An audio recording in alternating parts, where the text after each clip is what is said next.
dari podcast Kena Kupas. Terima kasih kerana masih bersama kami. Kita sambung lagi edisi khas filem Gayung 2 yang akan ditayangkan di Pawagam pada April tahun ni guys. Jangan lupa beli tiket tau. Kita akan borak santai tentang kisah, pengalaman dan perjalanan setiap artis sepanjang pembikinan filem ini. Episod kali ini, tetamu kita ialah seorang pelakon memang hebat dan memang ramai peminat. Kita ada Shafi Nasrin. Hello Ai, how are you? Hello. Ai, so my name is Del. Okay. Alright, okay. I tahu you punya background daripada Okay. dulu masa I tengok cerita movie you Arwah Yasmin dulu. Betul, Muhsin. You were the betul. child actor kan? Betul. Okay, masa time tu macam mana you tahu yang you nak berlakon? Okay. Ai daripada dulu dia suka berangan. Daripada zaman sekolah, daripada kecil lagi suka berangan. Tapi tak pernah lah bermimpi nak jadi seorang pelakon. Cuma Ai dengan dua sepupu Ai lagi lelaki. Kita ni macam Three Stooges. Pergi mana sama-sama. Wah. Jadi belajar isap rokok pun sama-sama. Betul. Jangan ikut tau. Jangan ikut. Tapi belajar isap rokok pun sama-sama dan buat semua benda sama-sama. Dan kita akan tengok movie, kita akan copy paste apa yang pelakon dalam movie tu buat dekat real life. Contoh kalau macam pelakon tu pakai baju ni apa semua, rambut macam ni, gaya akting, pandangan, dialog macam mana, kita akan tiru sebiji, kita akan buat dekat luar. Kejap. Umur berapa masa time tu? Daripada darjah 1 sampai darjah 5, 6. Okay. Kita buat gitulah. Tapi among kita, maksudnya kita je yang faham benda tu. Kalau kita tengok movie Spider-Man, Matrix dan sebagainya, kita akan buat benda sama dekat dalam rumah. So mak dengan ayah kita memang pening nak layan perangai kita lah. Degil kan, nakal, habis semua barang sepah. So bila adanya, dan kita pun bukan datang daripada keluarga yang senang, keluarga yang biasa. Kebetulan saya punya makcik, mak ngah saya lah nombor 2, dia nak cari kerja. So dia tengok dalam akhbar Metro. Mak ngah saya duduk dengan sepupu saya ni lah. Bila dapat kat situ, dia kata ingin membintangi filem arahan Yasmin Ahmad. Pupu saya datang rumah saya. Hey, hang nak tak berlakon? Dia kata. Saya cakap lah, berlakon? Tak kot. Sebab Ai sangat introvert. Okay. Ai maybe dengan orang-orang yang kita kenal, kita akan open. Tapi dengan orang, kita malu. So macam, tak kot. Jom lah, ni peluang kita. Kita nak tunjuk bakat kita. Selalunya kita buat kat dalam rumah je. Kata kan. Kita orang Kedah kan. Kita selalu buat kat rumah je. Why not kita buat benda ni je. Nak hampir lah macam tu. Dia pujuk Ai 3 hari 2 malam dekat dalam rumah. Sampai hari ketiga tu dia dah fed up. Dia kata, kalau hang tak nak ikut aku, kita putus sepupu. Ui. Okay. So Ai pun macam, sebab dia masa tu darjah 5 macam tu. Saya macam, alah kecoh budak kecil ni. Okay lah, aku ikut hang macam tu. So kita 7 orang. Maksudnya semua sepupu dengan makcik Ai. Mak ndak Ai lah, mak dia orang ni. Mak ndak Ai ni pula zaman dia muda dulu, dia teringin nak jadi penyanyi. Tapi ikut Ai punya family belah mak, atuk Ai ustaz. So dia agak konservatif sikit. So pada dia, semua dia anak dia perempuan. So dia tidak membenarkan anak dia untuk terlibat dalam bidang ni. So bila perkara tu dah jelas kat situ, cucu-cucu pun tak boleh buat lah. Jadi tapi mak ndak Ai ni, dia jenis hati kering je. Dia kata tak apa, pergi je. Kan, dia yang bawa. Dia bawa anak-anak dia, 5 orang tu dengan Ai sekali. Lepas tu ada seorang kawan pergi naik teksi berbekalkan 30 ke 40 ringgit je masa tu. Ya ke? Teksi pergi ke LRT, lepas tu naik teksi lagi, bawa ke, benda tu dekat Sungai Penchala. Casting lah tu. Casting. Okay. Tapi teksi tu bawa kita orang salah tempat, dia pergi ke Monfas Kepong. So daripada Monfas Kepong, kita kena jalan kaki pergi ke Penchala, Sungai Penchala tu, yang sekarang ni tempat Ladang Popoh dia nama tempat tu. Dan kita orang pun call hari Jumaat, last day casting. Kat mana tempat tu? You naik je atas. Okay, ketiak dah basah. Okay, duit dah berapa je tinggal. Masuk dalam tu, tengok ramai orang juga tengah duk buat. Kita pun dapat sehelai skrip, kita hafal. Saya tengok sepupu saya, dia tak boleh hafal. Yang ajak saya ni, macam ni mata dia. Sini aku baca kat hang. Ai pun baca untuk dia. Saya baca untuk dia, dia tak boleh ingat juga. Ai boleh ingat line dia. Lepas tu yang arah kita orang tu anak arwah Abang Pit. anak ni lah, Ibu Fauzan Awi kan. Yes. Dia panggil seorang-seorang. Siapa nak buat ni? Oh, saya tak. Saya cakap, saya tak. Sepupu dah masuk dah. Saya tengoklah kat cermin tu. Oh, macam ni casting. Then dia datang balik. Kau tak nak buat? Oh, tak bang. Saya tak pandai berlakon macam itu. Buat je lah. Ketiak kau sampai dah basah apa semua. Buat je. Kalau dapat. Tak dapat, sudah macam itu. Kau dah datang penat-penat kan datang. Buat. Kena paksa. Buat. By the time I masuk, tempat macam ni ada lampu, ada kamera. For the first time in my life, suddenly, I rasa macam naik bulu roma. Goosebumps. First time. Sebab I orang, bila kita orang yang introvert, first time keluarkan benda yang kita tak pernah keluarkan depan orang, dia jadi satu shock lah. Okay, nervous lah. Nervous Sangat-sangat lah. yang lain macam. Okay. Dada macam tu, telinga panas. Tapi I just go with the flow. Lepas tu I rasa macam I dekat terawang-awangan tau. Lepas tu macam, wah bestnya feeling ni. Aku tak pernah rasa feeling ni. Perasaan tu. Macam itu punya perasaan jadi seorang pelakon kot I rasa. Sangat seronok. Kita rasa macam kita berada dekat dunia lain tau. Kan? Lepas tu? So escapism lah. So buat. I cakap bestnya, tenangnya, relaxnya, coolnya kan. Habis tu, keluar je pada tempat tu, I dengan sepupu I. Agak-agak kalau kita dapat movie ni, kita akan dapat berapa ribu. Lepas tu pula sepupu I tanya I lah. Lepas tu I cakap, kalau aku tak nak banyak, aku nak 5,000 je. 1,000 bagi mak, 1,000 bagi ayah, 1,000 aku nak beli game, 1,000 aku simpan, 1,000 aku nak buat belanja. Tengok tu, dia dah fikir kat mak dia Tapi bila datang balik lepas 2 minggu tu, harap-harap dapat ni. Lepas 2 minggu dapat message. I pakai handphone 3310 yang paling anjing tu. Kan zaman tu kan. Lepas tu pula I tulis cik kat kon, maksudnya pak cik atau mak cik dekat tempat berlakon. Sebab I tak boleh bagi tahu betul-betul, nanti kena marah dengan mak dengan ayah. So balik sekolah 6.30 tiba-tiba ayah cakap, ada orang call hang, ada orang WhatsApp mesej hang tu. Terus tengok cik kat kon. I terus call. Hello, boleh tak datang malam ni? Kita ada second casting. Boleh. Call sepupu pula. Hang dapat tak? Dapat. Kita kena pergi ni je tu. Okay, pergi sekali. Kali ni ada 20 orang. Okay, 20 orang. Dalam hati harap-harap aku dapat. Wow, sebab daripada yang tak nak tadi tu. Suddenly I rasa harap aku dapat. Sebab I nak ubah nasib family I. Itu niat pertama I. Sebab mak dengan ayah tak senang sangat. So I cakap aku ingin nak ubah nasib family aku. Walaupun tak banyak kan. Sebagai anak kita boleh ubah sikit-sikit. Okey lah. Suddenly lepas I doa dalam hati tu, Yasmin Ahmad pandang I. Dia pandang I kan. Lepas I cakap, nenek mana pula pandang aku ni kan. Betul tak masa tu? Lepas I cakap dengan sepupu I, hang tengok nenek tu duduk pandang aku. Dia suka kat hang kot. Dia cakap otak hang tu kan. Lepas tu dia panggil I, you come here. Apa datang? Ya. Nak minat berlakon? Tak. Habis kenapa datang? Tak tahu. I cakap tu. You nak tak berlakon dengan budak perempuan tu? Dia tunjuk Sharifah Ariana lah, tengah main yoyo pakai baju kurung warna biru, brutal, rambut dekat macam tu kan. So I pun macam I pun pergi. Borak lah dia kata. I borak lah. Hai. Tapi macam bosannya. I datang balik, lepas tu kata dah borak dah. Dah sombong. Macam tu. Itu first start kita orang kenal. Tak kenal kan. Dia pun buat hal dia, I buat I. Lepas tu masuk dalam, I berlakon dengan Ariana, castingan dia, and then fun gila. Suddenly rasa macam kita dah into that character walaupun kita tak sign contract lagi. Suddenly. Then suddenly like chemistry, talking about chemistry ni. Chemistry. Dia macam tu je. Faham tak? Padahal tadi tak borak, tapi masuk je dalam, tiba-tiba throw dialog, selesanya. Rasa macam macam tu je. Faham tak? Okay. Just go with the flow je. Lepas tu I punya casting daripada pukul 8 malam sampai ke 2 pagi. Kita balik naik teksi dengan ni. Teksi sampai tak ada dah. Yang 20 orang tadi tu, yang ramai-ramai datang tu semua dah balik lah. Kita orang stay. And then nak balik, kru kena hantar kita balik lah. So tunggu lagi dapat ke tak dapat. Selepas sebulan kot ke 2 minggu lagi, diorang call, I seorang je datang. Tengok skrip kat depan, Mohsin. I tanya, siapa jadi watak Mohsin ni? Awak lah. Oh, watak Mohsin ni watak utama ke? Sepupu saya tak dapat. Oh, sepupu awak tak dapat. Oh, kalau sepupu saya tak dapat, saya tak nak buat lah. Like that lah hang. Awak macam tu. Sebab yang nak berlakon sangat sepupu I. Allah, kesian kat dia. Kalau I dapat, kan bergaduh pula. Lepas tu macam mana handle dia? So I cakap lah, kalau sepupu saya tak dapat, saya tak nak buat kot.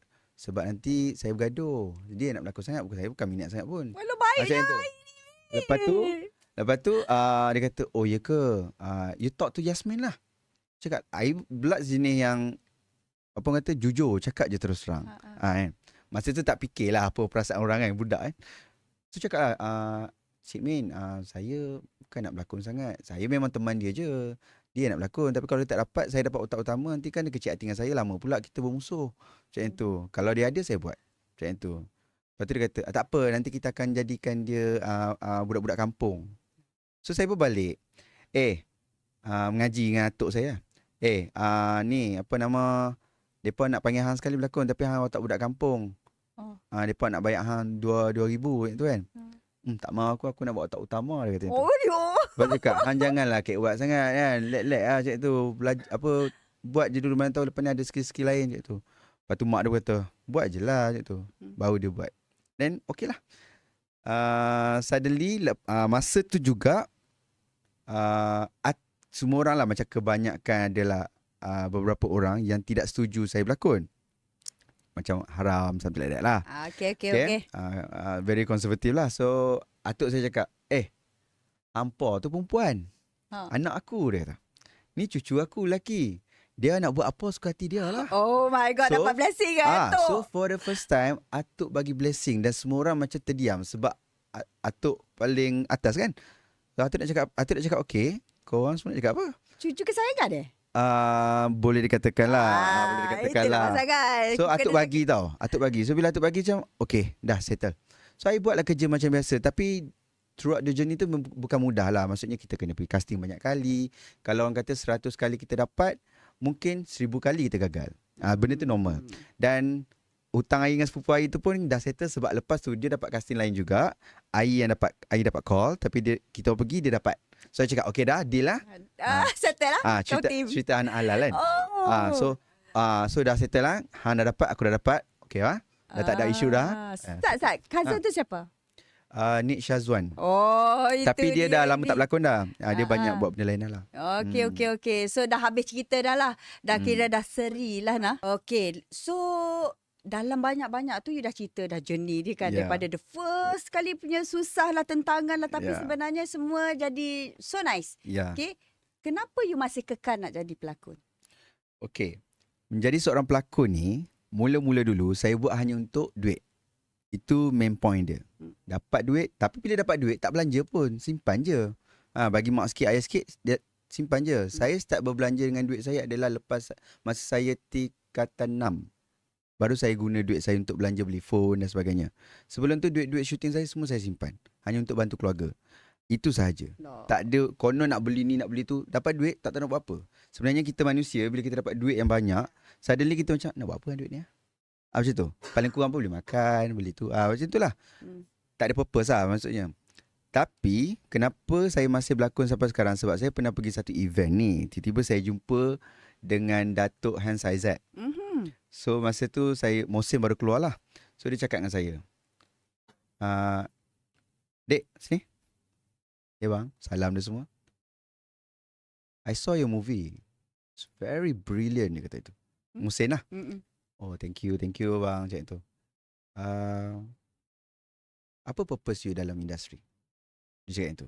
Dia tanya kepada budak yang umur 15 tahun. Tak tahulah bang, saya buat untuk duit je. Better you change your cognitive lah, your matlamat, niat. Sebab kalau you buat untuk duit semata-mata, dia tak menjadi, orang kata apa ya? Ikhlas. Okay. Faham tak? Memang betul kita cari duit. Tapi seni is not about money saja. Passion, adrenaline, journey tu kan.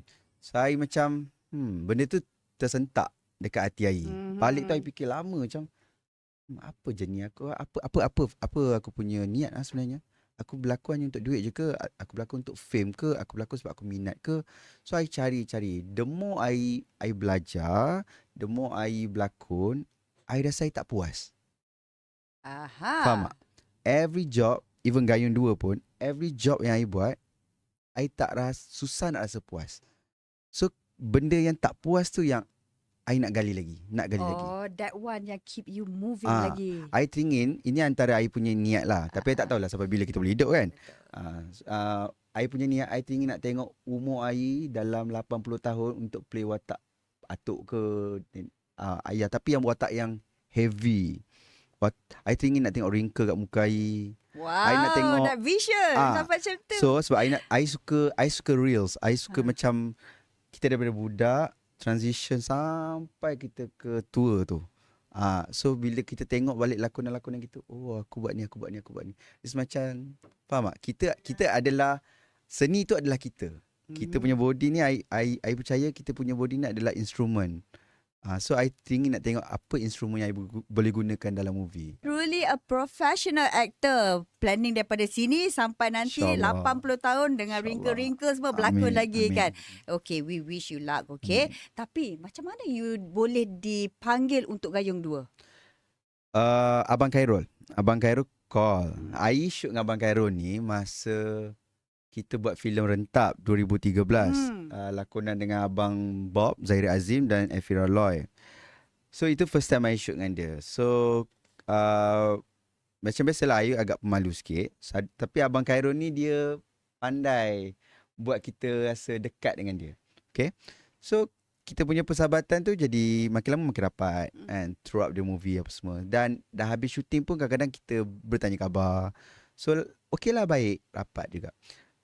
Dah lama tak jumpa sampai PKP sampai apa semua. Suddenly the call, Abang Khairul ni. Abang Khairul mana dalam hati Ayan? Sebab ada dua Abang Khairul yang kenal dalam industri. Seorang lagi PM. PM. Oh, satu PM. Okay. Satu ni kan. So macam Abang Khairul mana? Abang Khairul ni. Okay bang. Ya. Ingat dah. Okay, boleh tak kita jumpa? Boleh. So kita lepak kedai. Ada satu kedai ni dekat UPM. So dia cerita. As usual, I suka tengok movie tu based on script dulu. Okay. Kalau I rasa watak tu kena dengan I sesuai untuk bawa, I buat. Sebab kadang-kadang tak semua watak kena dengan kita. Kan? Kita kena berpijak di bumi nyata lah. So I macam, watak macam mana bang? I nervous je kan? Watak ni. Lepas tu dia sebut Beto. Dia main psikologi lah. Dia sebut Nabila Huda. Dia sebut Abang Faizal. Dia sebut Yayan. So I macam, I jadi watak apa? Watak I adalah sidekick kepada Abang Beto. So macam mana I nak play itu bergantung pada I lah. Sebab skrip pun ongoing lagi kan masa tu. Okay, boleh bang, I lock. Terus lock. Walaupun I tak baca skrip lagi. Ya. Kenapa tu? Sebab kita dalam industri ni, peluang untuk kita berjumpa dengan orang-orang hebat ni susah. Dan walaupun kita dah berkawan, tapi untuk kita share satu frame, I suka simpan momen tau. Okay. Dengan setiap pelakon yang I kerja ataupun setiap job yang I buat, I akan simpan momen. Adakah momen ni aku akan simpan lebih daripada 5 tahun atau 10 tahun, ataupun momen ni hanya kat sini je. Contoh, ada setengah job yang I buat, lepas tu I dah lupa dah. Sebab momen shooting kat situ macam biasa je. Tak ada momen spark tau. Tapi I tahu dengan orang-orang yang kita tahu ikhlas bekerja, passion dengan kerja dia, dari segi etika kerjanya bagus, orangnya pun genuine, humble, kita boleh gain something. So benda tu I nak simpan dekat belakang kepala I, supaya I akan letakkan dia macam, kalau ada rak ni, okay, better aku Sherry. Ni momen aku dengan kau. Sherry Melis, Sofia Jane, Nabila Huda. Okay. Faham tak? So bila cakap pasal orang tu je, momen-momen yang best-best, yang mana yang I rasa kat situ. Orang tu tak nampak, I je nampak kan. I simpan kan. So gitu. Dia juga ada momen dekat Gayung? Ada dengan Abang Beto I ada. Dengan Kak Abil I ada.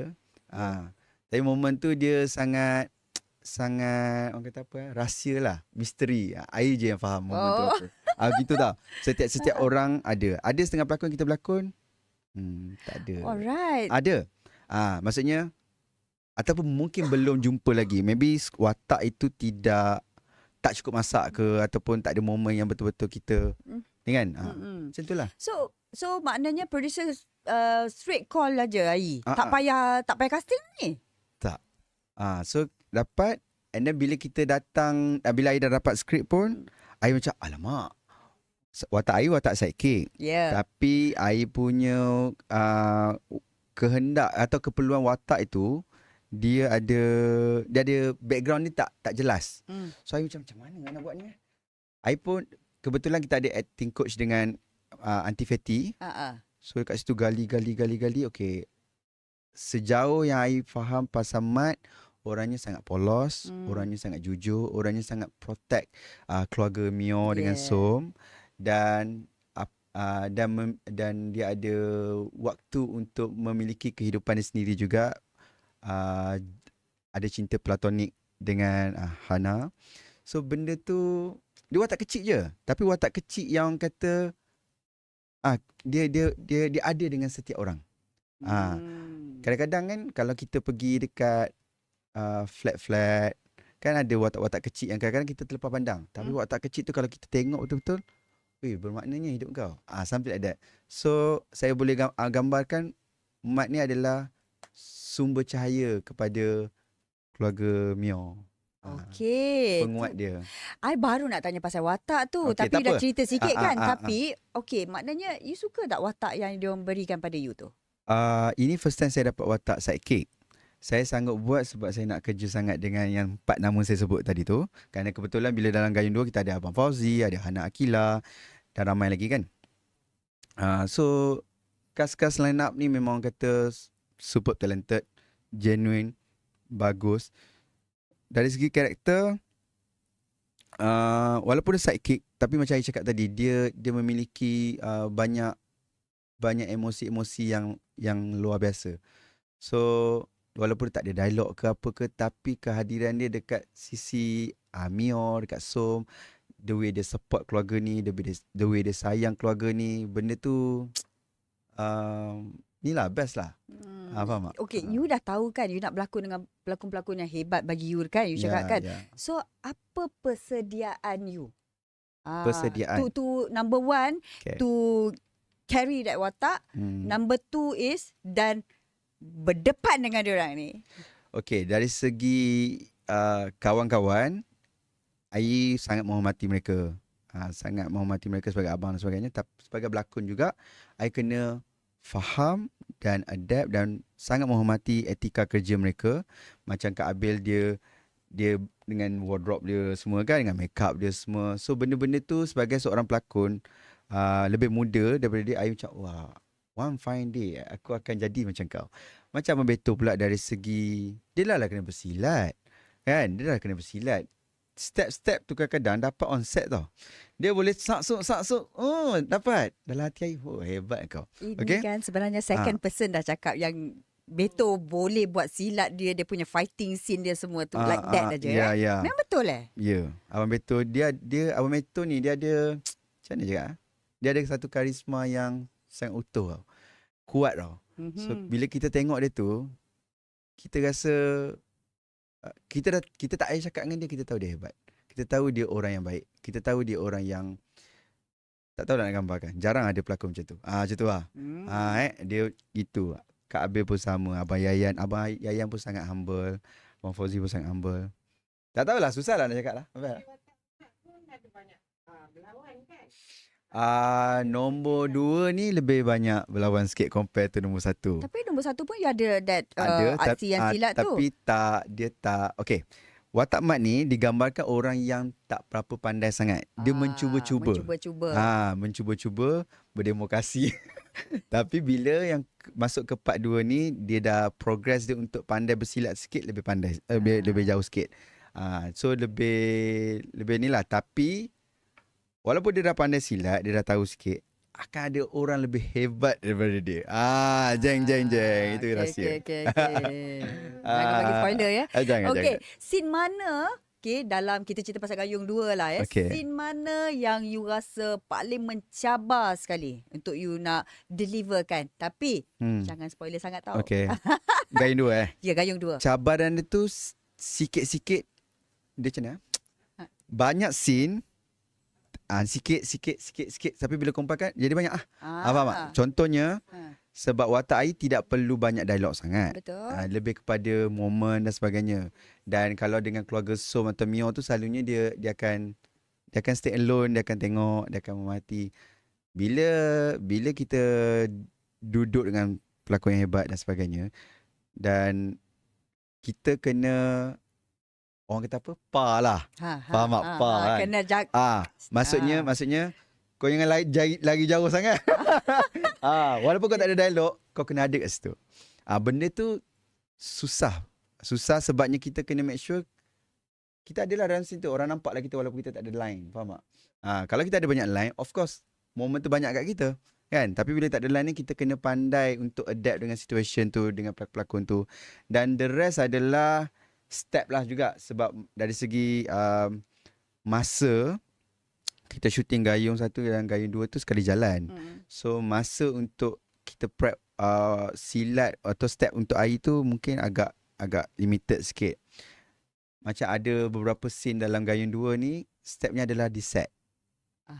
Nak masuk set ni, baru I dapat step.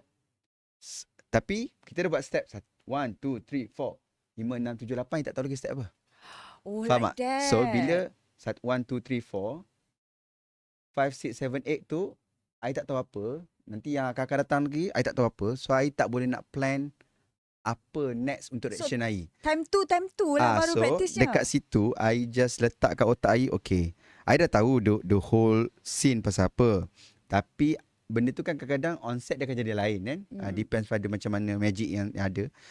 So dia dah bagi step macam ni. So I tengah cuba membayangkan apa next step supaya I boleh letakkan mood dekat 1, 2, 3, 4 tu.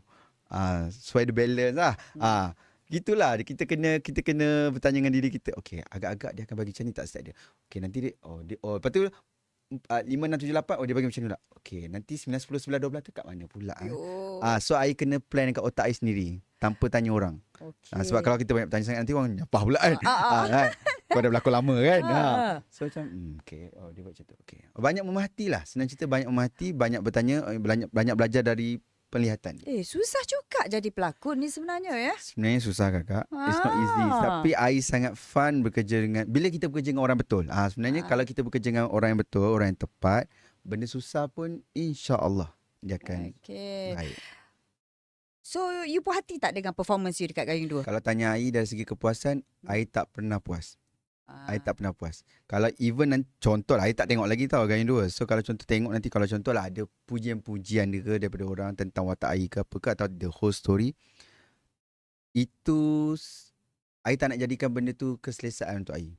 Sebab kalau I selesa, nanti next job ataupun apa-apa yang I buat, alah aku dah bagus.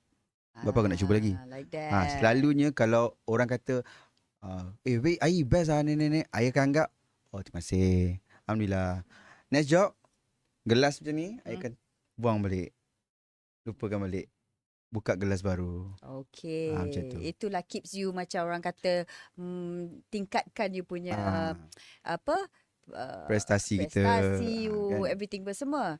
Okay, so selain daripada you rasa macam all this performance you tak boleh, jangan rasa selesa sangat lah macam tu. Betul, kan. Betul. So masa dekat set, you banyak tunggu kan untuk you punya scene tu kan. Okay, masa menunggu tu you buat apa? Okay, most of the time kita melayan Kak Abil masak dekat set. Oh iya ke?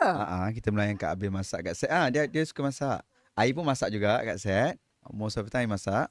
Lepas tu kita akan main game, kita akan buat teka-teki, kita cerita hantu, kita buat lawak bodoh kat set. Lepas tu apa lagi kita buat? Kita menari sikit-sikit, kita tidur. Lepas tu skrip mostly kita tak pegang dah sebab semua dah hafal. Banyak berborak lah pasal live, pasal ni, pasal itu. Kacau orang tu, kacau orang ni.